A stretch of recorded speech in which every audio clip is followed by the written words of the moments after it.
going on, everybody? Welcome back to the channel. I'm Cortex Zero, and today we're talking about The Matrix Resurrections. This is a spoiler review, meaning there are plot details being revealed in the video. So if you watch it, I'm warning you ahead of time. Don't get mad at me if you go through with viewing the video and you're like, oh man, he ruined the video, oh my god. Just don't do it. I'm warning you now.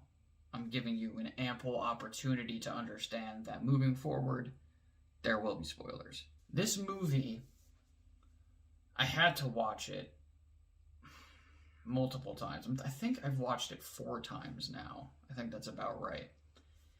And interestingly enough, my opinion changed every viewing. It shifted. I can tell you right off the bat, the first time I watched it, I really liked it. I really enjoyed it. But it's not perfect, and there are issues with the movie that I am going to discuss. There are people probably searching YouTube right now just to find a content creator like me making this exact type of video just to tell me that I'm an asshole for even enjoying this movie in the least bit. Find them and destroy them. That's fine. You're entitled to that opinion. That's cool. And I'll be honest with you, I've read a lot of the negative reviews, and there are things that I found that I really do agree with. The complaints are very legitimate, but I'll be honest, a lot of them weren't enough to completely ruin the movie for me. I'm one of those people that's able to use my imagination a little bit and fill in some gaps every now and then when I'm watching a movie. This is why I'm one of those rare people that did enjoy The Last Jedi. I don't mind the sequel trilogy. Bullshit! I get it. It's not perfect. It's not even legendary like the original Star Wars trilogy was. However, I still enjoyed it. I can still sit down and watch it. I don't absolutely hate it. And I don't think it's a total dumpster fire. In the movie, we start off with Thomas Anderson, Neo, trapped in a new version of the Matrix that doesn't have that green tint to it like we had gotten accustomed to in the original trilogy, but it bears a very striking resemblance to what we saw at the very end of the Matrix Revolutions, which I'll be really honest here. I like the continuity. I do. I don't mind that. It's okay to shift things around like that, but I won't lie, I do miss that green tint. The color shading in the original films created a distinction between the real world and the not-so-real world, which, that's fine. You probably didn't even really need it based on the things that were going on, but there was just something really striking about the particular choice of colors for the films, and it's not that it bothered me in this movie. I just missed that particular aspect of the original films, and I wish they had found a way to maybe implement them in this new movie.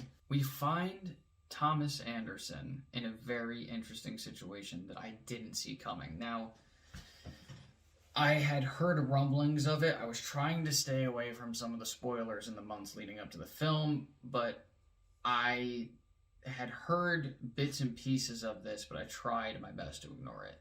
Thomas Anderson, Neo, is trapped in this new version of the Matrix where he is a legendary game designer working for this company that created the Matrix video game.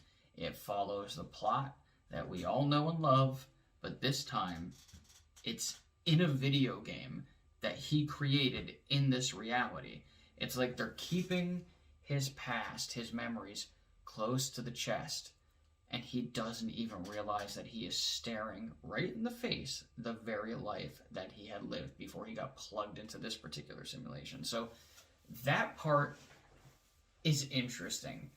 I don't 100% love it, but I don't hate it. I really, really like the concept, but the execution of it, I wish it had been a little bit more serious. And I can say that about the entire film, and I may as well get that out of the way right now. The movie was very humorous, and I'm not saying I didn't enjoy the humor. The humor was funny, but the Matrix movies, the originals, are dark, they're gritty, It's very dystopian, and I'm not saying this movie didn't have some of those things, but there's very little humor in the original trilogy. This movie had probably more humor than all of the other movies put together, honestly. The funny thing, though, about this film is that I'm under the impression this is a combination of two things. Lana Wachowski brought these characters back, and this was said in interviews because she was dealing with trauma in real life. She lost her parents. Now, if a director or an artist decides to create some piece of artwork or music or film or what have you, and it's for them, but they share it with the rest of us, you know, I can completely respect that. And, you know, at that point, you know, we can have our opinions about it, but even if you don't like the movie, I think the good person that I believe we all have inside of us can be like, you know what? I understand that. I feel that. I respect that.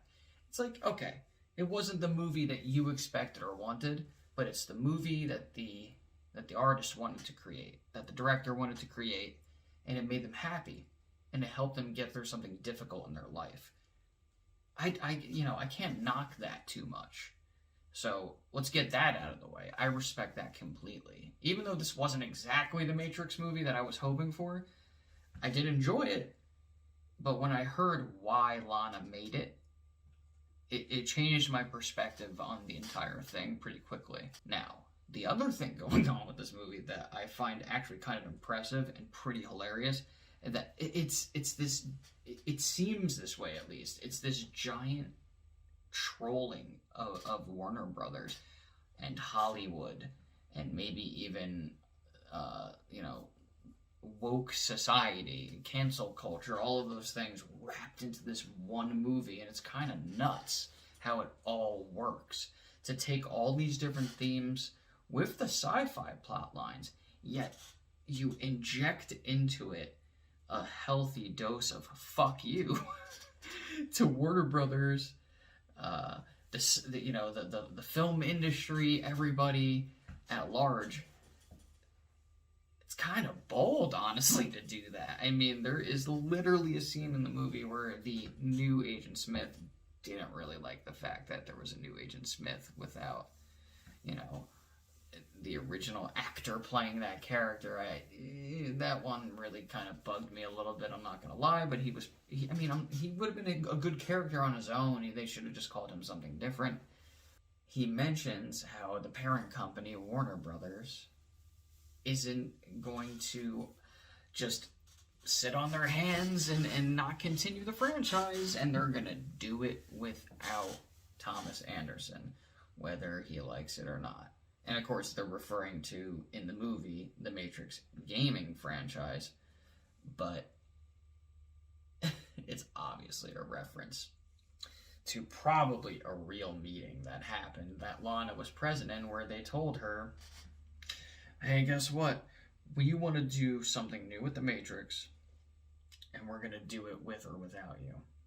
But I guess things just lined up a certain way, so that Lana was like, okay, I am on board with this, but I am going to take full advantage of the situation and do whatever the fuck I want. And I respect that, honestly.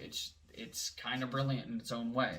As the movie progresses, we obviously have, the usual Matrix tropes. There's action, there's exposition, there's deep philosophical thought processes and questions about reality that are occurring. Some of the concepts in this movie are actually pretty fascinating. I'm not going to go too far into detail with any of that because we'll be here all day doing that. But I will say that especially some of the new updates to the world that we're in, I really enjoyed. Like, the IO was really interesting, how they were growing strawberries and had artificial clouds and all these things. Like, that was pretty fascinating, and I honestly kind of enjoyed the idea of introducing a war that is now occurring where it's machine versus machine, and some of them are jumping ship. Now, did I love the portrayal of some of those robots, how they were these cutesy, wootsy, like animal-like robot creatures. Didn't really love that, but I did like the magnetic pellet orb, whatever the hell, guys. What the hell? I forget what they even called them, but like when Morpheus would be walking around in the real world, he's basically made out of all these little gray magnetic beads that form his shape, and he kind of walks around, he's kind of wispy and windy looking. That was actually pretty cool. I kind of like that concept. Just from a science fiction perspective, I thought that was kind of fascinating. Yes, there's a new version of the Matrix that is now being run by an individual known as the Analyst. It's no longer the Architect. He digs exposition too. He likes to explain things. It almost feels like a live-action version of anime in a way, when characters are in the middle of, like, a battle or an action sequence, and they have to stop everything to talk about everything. Which, I'm not saying that the things he was saying weren't interesting, but there is a scene where he even references bullet time. Are you kidding me? Which, I was just like, did he have to call it that? Whatever, fine. But he kind of goes on for a while, and I'm just like, alright, let's move it along. But now, at the same time, what he was saying was interesting. The explanation was cool, but I almost wish there would have been a way to break that down into two different scenes, where you get part of it, and then later on there's a little bit more explanation. Would have been a little bit more suspenseful that way, but I'm being very nitpicky just saying that, so let's move on from that. Now, the movie takes a very drastic turn, and it shifts when you move from the first act into the next, when Neo realizes that he is once again enslaved and is being force-fed a computer-generated reality by machines. Some of the characters in the movie I enjoyed, but a lot of them were just there. I'm not gonna lie. Bugs I liked. I did like Bugs. Worked for me. The acting there was good, but Jessica Henwick did a really good job with that character. But then everybody else, they were just side characters. They were just there to kind of prop Neo up and kiss his ass and worship the ground that he walks on. Which it's cool. I get it, but I just wish there may have been a few more characters, maybe at least one or two, that would have just been completely new and fresh, that would have had more use. But I get it. You have to have these people around, and the movie is really focusing on the main heroes of the story. This is ultimately a love story. Neo is trying to free Trinity. Once Neo has been awakened to the reality that he is not only alive, like he's like, whoa, wait a second, we died? But that Trinity is also in a pod that he sees. He will stop at nothing at this point to get to her. And the movie, from that point on, that's pretty much it. It's just the pursuit of Trinity, getting her out. We move through the film, we get our action sequences. We get Sati, which was really cool. She's all grown up now. Unfortunately, there are some characters we don't get. We don't have the Oracle. Now, and this one's a gray area. The Merovingian is in the movie, but he's not really, in the movie. And he's, this scraggly, bum-looking lunatic that's just rambling in the background in the middle of a fight sequence. And it's just kind of stupid, and they probably should have just left him out of the movie at that point. The movie carries on, and, kind of goes as expected, but one of the things that really did bother me, that I totally didn't expect going into this movie, it's the one thing that I thought this movie would have that nobody was going to complain about, because of there was so much high praise in the months leading up to the film from people who had seen it, that had gotten it screened early. The action sequences kind of lacked. I'm not gonna lie. The fight scenes do not stand up to the original films, unfortunately. I feel like they were almost there to supplement as opposed to taking the stage and being what's on, the front line, the showcase, the main attraction. Unfortunately, I thought the action sequences, specifically the combat, could have been a lot better. Now, again, the movie has really good special effects, just like most modern films do, but I felt like it could have been a lot better. There were some sequences, though, that had some really interesting special effects, things that just ideas within special effects that I had just never seen before, which was neat, don't get me wrong, but it was few and far between, and I was just hoping for a little bit more in that area. It was really cool seeing Trinity again. It was obviously very cool seeing Neo again. I will say this too, while I'm thinking of it, it was really nice that they paid homage to Morpheus, like actual Morpheus, instead of this weird sentient machine version of Morpheus. There was a statue in Io with candles lit around it of the original Lawrence Fishburne Morpheus that Neo has a moment in front of, which I liked that. But he has this flashback to him shaking hands with Morpheus for the last time. I gotta be honest, though.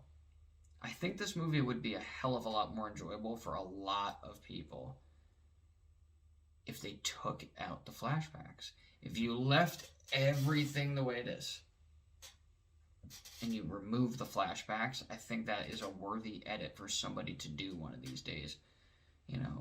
Rip it off of a DVD or record it somehow, whatever you have to do, and just cut out the flashbacks. We get to the end of the movie, and it's a conversation between Neo, Trinity, and the analyst, and she kicks him in the jaw, and his jaw's all messed up and all that, and it just, again, it didn't seem to have that much impact, but it definitely left the door open for more films. Again, there were things I liked about the movie, and then there were things that I didn't like about the movie, and it's really hard for me to score the film. When I first watched it, I wanted to say 7 out of 10, but then as I deducted more and more and more, I'm like, this is more like a 6, but then is it like a 6.5? So because I have gone back and forth, I think I'm just going to leave it at a 7. I know there's going to be people who probably don't like that. I'm very heavily focusing on what this film did right. The special effects, the really interesting themes and ideas and philosophies, the evolution of the world that they're in. But it's like, but I want to be very clear here, it's barely a 7, and it's probably a bias score, where it's like, I love The Matrix so much that I just want to give this movie something higher than a 6. You know what I mean? Like, I like the movie, but I can't say that I absolutely love it and was blown away by it. There were things in the movie that initially really made me go, oh, whoa, that's kind of cool. So that's what I'm really latching on to here. Moving forward with this franchise, unfortunately, and now I have to say this, and I mean, just being honest, initially I had a really high hopes for this movie. I thought it was going to kick ass. That second full trailer was really good, and then here we go. And I'm watching and I'm like, oh man, this is going to be divisive. Here we go. Another big franchise returns, and we have a divisive film. Everything is divisive now. Movies, books, politics, you name it, it's dividing everybody. I thought that if this movie did really well, that moving forward we would be maybe we would get some new books, maybe a Netflix series, maybe Hulu, whatever, comics, new action figures, just new media in general, and hopefully, I mean, I think this is still possible. I think it's all possible, but I mean, especially this, a new video game would be great. The Unreal Engine 5 experience, I tried it out. I'm going to stream it, though, just to talk about it and share it with you guys on the channel. It was really interesting. With that being said, though, my hopes for future films and the things that I would really like to see, they're not as high as they used to be, unfortunately. What I would really like to see is a live-action either a Netflix series or film that takes one of the stories from the Animatrix, the Second Renaissance, I believe it's specifically called, where it shows how we give birth to AI. The AI is fed up with us, basically. It becomes aware of the fact that we've pretty much enslaved it, the machines on this planet, and use them to do our bidding, and they rise up against us, and thus starts this giant war where we have to eventually black out the sky to try to stop them. That would make an incredible movie or series. I feel like there's a lot that can be done with that. And because The Matrix has so many really weird, intricate, rich, thoughtful ideas within it, and just infinite possibilities, why don't we do a series where each season we get a different version of the Matrix? Let's see the first anomaly. Let's see the first person that was the one. There's these different iterations of the Matrix. The architect talks about it. I feel like this would take some of the exposition from the films and make it much more worthwhile. The scene with the architect, which has turned into a giant meme over the years, if you take that scene and then you flesh it out with a series talking about how the very first version of the Matrix was essentially a paradise and humans wouldn't buy into it because it was unrealistic, and then they create another one where it's got werewolves and vampires and all these things, but obviously that was a little too far, so they had to keep, upgrading and improving. If you bring that to life, I feel like it takes some of the things that turn people off about, Reloaded and Revolutions. It makes it a lot more worthwhile. So, we're at the end of the video here. Thank you for watching, everybody. To sum everything up, I'm giving the movie a 7 at this point. We'll just call it a 7. It's barely a 7. I liked it, but I didn't love it. The original is still the masterpiece. I do like all 3 of the original films. The first one, though, is the greatest. I appreciate you spending time here watching the video. If there are any other movies you would like to see me talk about, review, or, possibly even just, maybe talk a little bit of shit about because it's just awful, just ask and leave it in the comments and I'll check it out. As you know, I am building a second channel. There are a lot of things happening behind the scenes. Wanted to show you guys that I have now received my capture card. This was a Christmas gift from my girlfriend, who I love dearly. Thank you for doing that. That was really sweet. She's very thoughtful. She's been very supportive of all of this around me. I have my Ethernet switch now hooked up. I can now run all of my streams through my PC, whether I'm doing it on the PC itself or the PlayStation 5. In order to really make that work perfectly, the capture card will be in use. And I'm going to take the other monitor that I have and try to fit it into this area without wall mounting anything yet. And then go to town, and we're going to really improve the quality of the gaming streams. There are new games coming. I'm especially irritated with Battlefront right now because of EA. I have a whole video coming about that. But I won't drag the rest of this video out any longer. Thank you for watching. Let me know what you thought about the movie if you've seen it. Hopefully you caught the warning at the beginning that there were going to be spoilers, and I didn't destroy anything for you or, ruin your cinema life. But leave a like if you could. It really does help the channel out tremendously. And subscribe if you enjoyed it. That's the best thing you can do. For everybody that has been here and has been supporting the channel up to this point, I just want to say thank you again. Not only do I appreciate it, my girlfriend appreciates it, and so does my family, because it is turning my life into something that I thought I would maybe never have, and I'm very proud of it. I'll catch you guys in the next video. I'll catch you guys in the next stream. Keep an eye out for a new podcast episode. I have a new interview coming, so stay tuned for that. Take care. Enjoy the rest of your day or night, wherever you are, and I'll catch you guys later.